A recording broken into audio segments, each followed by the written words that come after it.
Hi everyone, welcome to the series where we are going to help you understand complex AI engineering concepts under 10 minutes. In this series, we will try to break down complex AI engineering terminologies and concepts in simple understandable manner so that you can correlate them with your regular software engineering concepts and even try to apply and do some small prototyping. This series is actually going to help you to start in AI engineering concept from absolute beginner level. Also, if you want to understand the concepts around AI engineering in more in depth, then you can also check out the course by AlgoCamp, where we are going to actually go much more deeper in every single concept and make a lot of interesting projects. So, in this particular series, we are going to touch base upon a lot of interesting AI engineering concepts. So, without any further ado, let's just start. Okay, so in this particular video, we will try to understand what is an AI agent.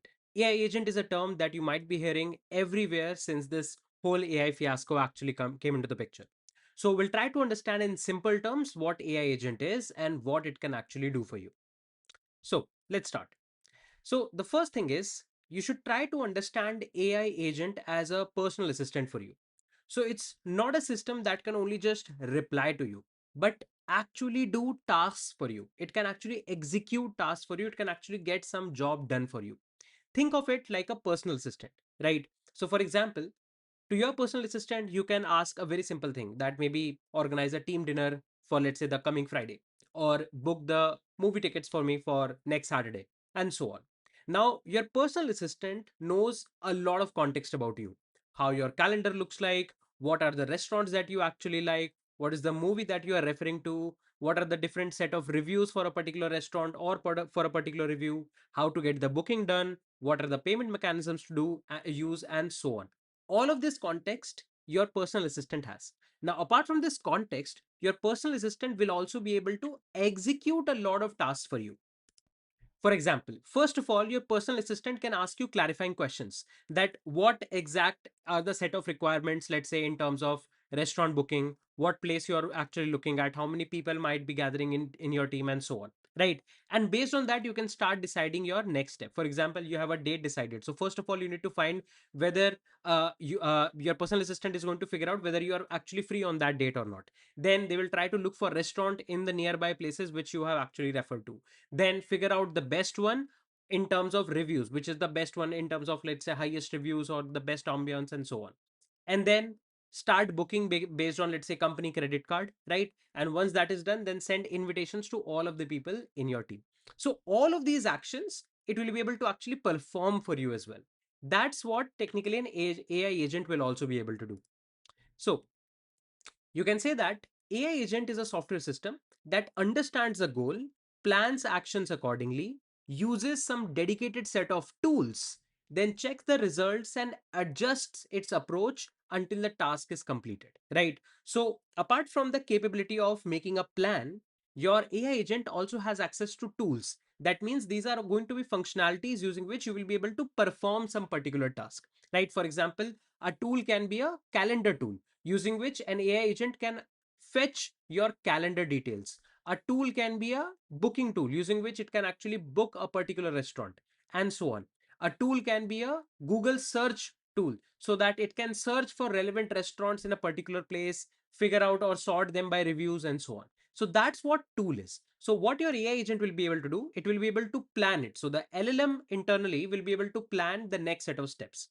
Now, once the steps are ready, based on the tools that you have given access to it, it will start acting. That means, let's say, it will first of all look for your calendar. So that's an act step, right? Once based on your calendar details, it will observe what your calendar details actually show. And then based on that, it can again do one more task. Like, let's say, look for corresponding set of restaurant and so on. So this loop keeps on repeating that it will do some actions. It will then observe what actions it did, whether it has some scope of improvement or not, then again go back to planning and plan the next set of steps.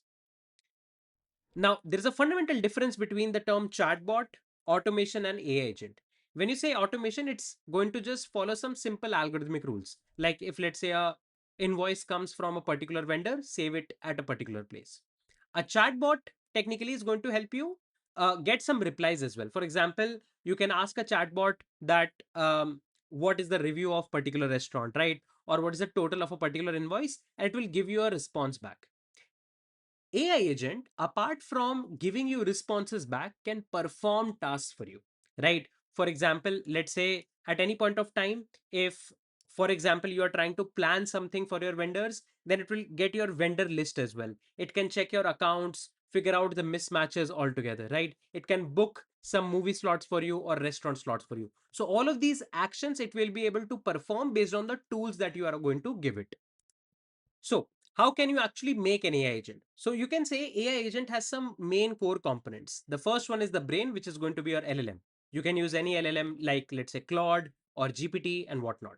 Then the next set of things is your goal, or you can say instructions. So you can give dedicated set of prompts to decide what is going to be the eventual goal of your agent. Apart from the system prompt, the user prompts are also going to guide it towards it action of execution. Then you're going to have access to tools. That means these are going to be functions, APIs that your AI agent will be able to technically call and get some tasks done. Now, another important thing is memory, that it will be having access to your previous conversations, a set of information about you. So this memory will be very important.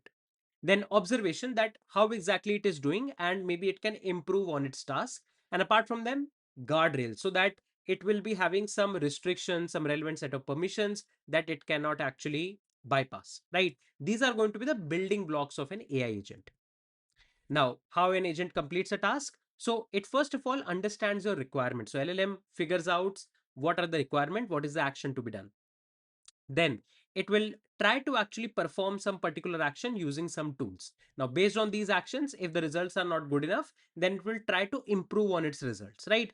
And then at last, it will give you the corresponding result. For example, let's say the task is to find three suitable backend engineering candidates. So first of all, it will understand the job requirement and what is the profile, how many candidates to figure out from this particular prompt.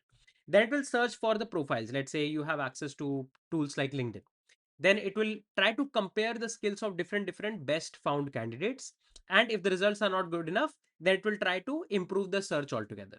Once it has enough number of good candidates, then it can start ranking the candidates based on your end requirements. And then once your then it can also ask you for approvals, that whether you want to schedule interviews with these candidates or not. If you say a yes, then it will schedule the interviews as well. So this is, you can say, a step by step task to be done using a lot of tools. Now, talking about applications, you can say AI agents are used at a lot of places. You can make a customer support agent. Technically, you can make software development agents, for example, something like Claude Code, right? You can have sales assistants like agent, which can help you to understand the leads and actually follow up on conversions. Then you can have a lot of finance related agents, for example, not just finance, even in terms of accounting, like it can read your receipts, invoice. In finance, it can try to analyze some company, figure out their profits, pat margins, and whatnot. Then healthcare, that it can try to actually cross reference your data in terms of how your previous health checkup was, how your current health checkup is, schedule health checkups for you, and so on. And similarly in supply chain as well. So you can say a lot of industry applications are there for AI agents. Now, there is a very interesting term called as single agent versus multi-agent system. In multi-agent system, you have multiple specialized agent that can work together and cross-reference each other's task. In this way, what you do is you make one agent which is specialized in one particular task, and the other agent can depend on the result of the previous agent as well. For example, you can have a dedicated research agent, planning agent, budget agent, communication agent, code writing agent, reviewing agent, and whatnot. So whatever your task is, you can actually call one particular agent, and you can also have sequence of agents working together sequentially or even parallelly as well.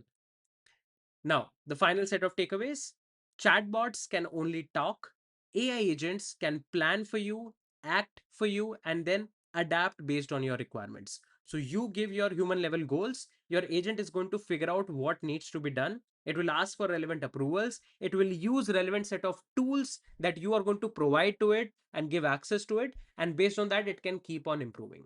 A lot of things to be done in terms of improving the agent's capability also depends on how you are prompting, the model you are using, how you have like created your complete harness across the agent and whatnot. But I believe the overall idea about what is an AI agent is making sense to everybody. If you have any questions or any thoughts, do let me know in the comment section below. I would be happy to answer all of them. That being said, let's stop this particular video here. We're going to meet soon in the next set of videos. Till then, take care. Bye bye. I'm Sanket Singh, signing off.